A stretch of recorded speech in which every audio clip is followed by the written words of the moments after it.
Chief Laboucan, thank you so much for being here. Your band, Lubicon Lake, is one of many communities involved in the KTCEA program. Can you tell us a bit about the program and where your community fits in? Yeah, the KTCEA, or Katusquino Tribal Council Education Authority, runs the land-based program in our camp, which is the Mikwapigoni camp. It was named after my late daughter, whose traditional name was Mikwapigoni, or meaning red flower. And so what sorts of things happen at this camp? And I guess just before that, like, when did this camp start as well? Yeah, the camp's been there about, this is our 9th year now. It's part of the land-based programming that the Education Authority runs at that camp. And currently they're doing 13 programs, or 13 weeks that they spend there in the camp. So it's year round. In other words, like it's a week at a time. Right. So what kinds of things happen at this camp? Like, I'm just curious to know, like, if somebody was to attend or is interested in attending, like, what sorts of things are happening at the camp? Yeah. Well, just for, there's various things that happen. But for just the Education Authority, they come in and do CTS courses. They do a lot of other programs, land-based, which are land-based. They do plant identification. We also do a lot of, like dry meat, dry fish, a lot of the traditional activities. But the main thrust is really in getting the students immersed in Nihiyoiwan, or the Cree language, and cultural programs that happen there. So that's the main thing. But there's so many other things that happen there. Like, we have teacher orientation that happens there, and also in the summer we have forestry programs that happen there, and then we have our own cultural and treaty days that happen there also. So it's a camp that's used well year round. It's we have to book ahead of time. Well, that's all. Seems like it's good news if you're booking ahead of time. And I just wanted to ask, like, why is this camp so important? And like, why did the community see a need for this camp to be created? Really? Well, it's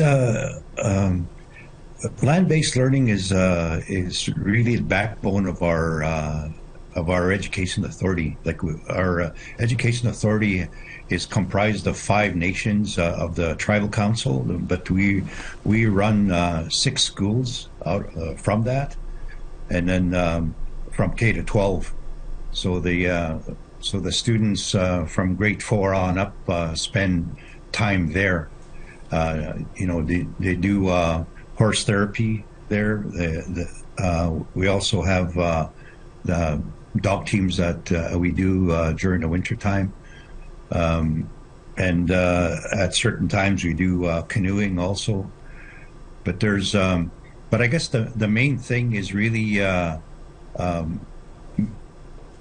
a whole part of our part in reconciliation.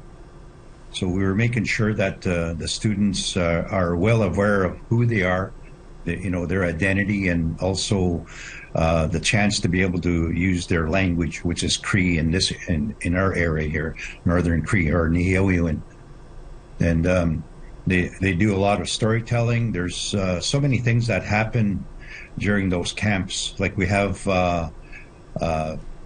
10 cabins right now, but we're also have a central building that's being in the plans right now. So there's a lot of activity there that happens all the time. And you had mentioned just in your previous answer there about the youth. Like, why is it so important that we get these youth on the land and learning about these different things? And you touched on language too. How important is the youth in all of this that is going on? Yeah, one of well, like I was saying, it's really part of their identity of who they are, and we want to make sure that our footprint is on the land, that we use the land and take care of it as stewards of the land. So in order to be able to do that, you have to know, you have to be comfortable being on the land. And a lot of our students like being out there. It's not a hardship for them to be out there. They, as a matter of fact, a lot of them want to stay on even after the 5 days that they're there. Well, I was just gonna say, anytime anybody is on the land, it just seems like there's nothing but smiles, even if they are learning, and like you said, it's not hardship. So I guess just with the camp, how are you able to give us some specifics? Like you said, 5 days, is that how long the students are there, or what sort of the specifics around the camp that's run? Yeah, well, it's generally they come in on Monday mornings and they leave Friday afternoon, and then have a whole schedule of activities, like all of the programming that happens there is based upon a curriculum. We have our own curriculum that we've made that we've written for this program. It's sort of ties in with the Alberta education, but it's more so based upon our culture, the Cree culture there. So that's really the basis of that whole program, is being able to know who you are, making sure that you practice, in all of the different programs that are being developed. Can you maybe walk us through some of the ups and downs that you have faced and the community has faced when it comes to land-based learning as it is currently? Some of the ups and downs. I don't know if there are any downs, but if there are, are you able to walk us through that? Well, it's always a positive learning experience there. Right. Probably the most down was during COVID, because we weren't able to get out on land as much as we were able to. But now that's over. We're back to full-time studies at the camp. And I should mention that these students get credits while they're there.